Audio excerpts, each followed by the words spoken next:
श्री सूत जी ने कहा, इस पृथ्वी तत्व में सबसे पूर्व जल ही जल सर्वत्र था और यह शील तथा प्रलीन था। इसमें उस समय कुछ भी नहीं जाना जाता था, केवल एक समुद्र ही था और उस सागर में कभी स्थावर और जंगम नष्ट हो गए थे।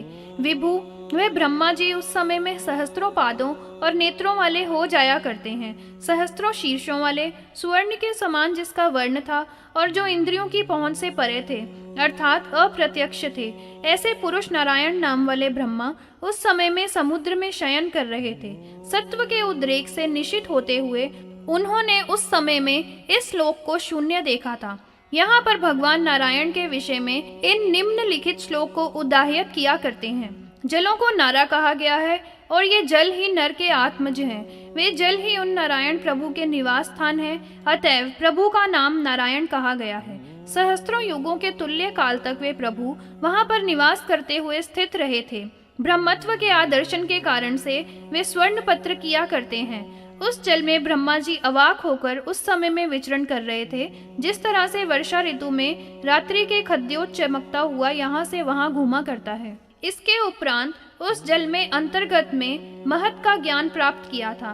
भूमि का उद्धारण करने के विषय में मूढ़ता से रहित उन्होंने अनुमान किया था।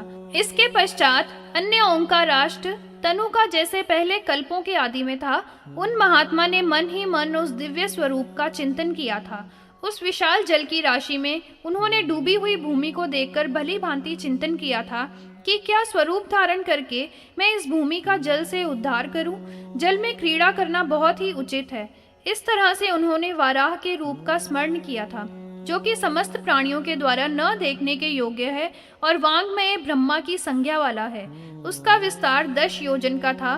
उसकी चौड़ाई अर्थात फैलाव 100 योजन था। नीले मेघ के समान उसका वर्ण था और मेघ के गर्जन के सदृश ध्वनि थी। एक विशाल पर्वत के तुल्य उसका शरीर था और उसकी दाढ़ें श्वेत एवं उग्र और तीक्ष्ण थी।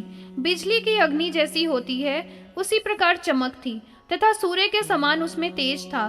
मोटे और चौड़े स्कंद थे और भगवान विष्णु के विक्रम से गमनशील थे। उसकी कटी का भाग स्थूल और ऊंचा था।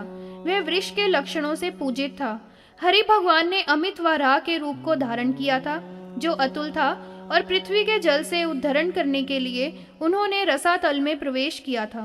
अब वाराह भगवान के स्वरूप को यज्ञ का रूप देते हुए बताया जाता है। दीक्षा की समाप्ति इष्टि के दाढ़ों वाले थे। उनके दांत क्रतु थे और मुख में आहुति थी। जीवा अग्नि थी और उनके रोम दर्भों के समान थे। महान तपस्वी ब्रह्मा शीर्ष था। वेदों के स्कंदों वाले तथा हवि की गंध से युक्त और हव्य कव्य आदि के वेग से संयुक्त है। प्रागवंश के शरीर वाले द्युति से युक्त हैं और नाना प्रकार की शिक्षाओं से समन्वित हैं। हृदय दक्षिणा है तथा श्रद्धा सत्व से परिपूर्ण विभु योगी है। उपकर्म की रुचि वाले और प्रवगय विर्त भूषण वाले हैं। अनेक छंद गतिपथ हैं और गुहे उपनिषद आसन हैं।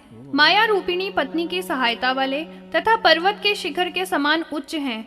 अहोरात्र अर्थात दिन और रात्रि रूपी नेत्रों के धारण करने वाले हैं तथा वेदों के अंग श्रुति वाले हैं। घृत गंध वाले हैं। तुंड ही स्त्रव है तथा सामदेव का घोष ही ध्वनि है, जो कि महान है। श्रीमान सत्य धर्म से परिपूर्ण है और कर्मों के विक्रम से सत्कृत हैं। प्रायश्चितों के नख वाले हैं और घोर पशु जानू है, ऐसा यह महामख है। अंतर ही उद्घांत है। होमलिंग और फलों के बीज महौषधि है। वाद्यंतर आत्मसत्र के हैं तथा नास्मिका सोम शोणित है। यज्ञ वराहांत भक्त हैं और फिर जलों में प्रवेश किया था। अग्नि से संचादित भूमि को समा चाहते हुए प्रजापति को प्राप्त हुए और वहां पहुंचकर इनका हवन किया था तथा मध्य का अद्य संन्यास किया था और समुद्रों में तथा जो नादेय थे वो नदियों ने उन सबको पृथक सभीकृत करके उन्होंने पृथ्वी में गिरियों को चुना था। पहले सर्ग में प्रलय काल की संवर्तक अग्नि से जो उस समय में दह्यमान थे, उस अग्नि में सभी और भूमि में वे विलीन हो गए थे।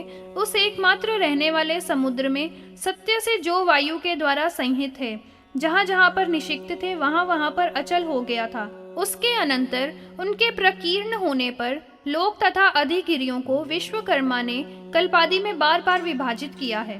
समुद्र से इस पृथ्वी को जो 7 द्वीपों से युक्त और पर्वतों के सहित है, भू आदि चारों लोकों को बार बार कल्पित किया था। अनेक प्रकार की प्रजाओं का सर्जन करने की इच्छा वाले ब्रह्मा जी ने, जो स्वयंभू भगवान है, अनेक लोकों की कल्पना करके उन्होंने प्रजाओं का सृजन किया था। पहले कल्प आदि में जो स्वरूप था उसी रूप की सृष्टि का सृजन किया था। उस सृजन का अभिध्यान करते हुए उन्होंने बुद्धिपूर्वक ही सर्ग किया था।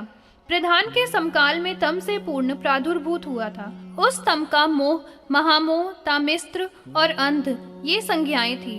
उन महान आत्मा वाले को पंच पर्वा अविद्या प्रादुर्भूत हुई थी। अतएव उन अभिमानी और ध्यान करने वाले ब्रह्मा जी का वह सर्ग भी 5 प्रकार का व्यवस्थित हुआ था। सभी और बीज, कुंभ और लताएं तम से आवृत थे और बाहर तथा अंदर प्रकाश नहीं था तथा सब निसंज्ञ था, जिससे उनकी बुद्धि की गई थी और दुख तथा करण हुए थे और उससे समृद्ध आत्मा वाले नगर मुख्य कहे गए हैं।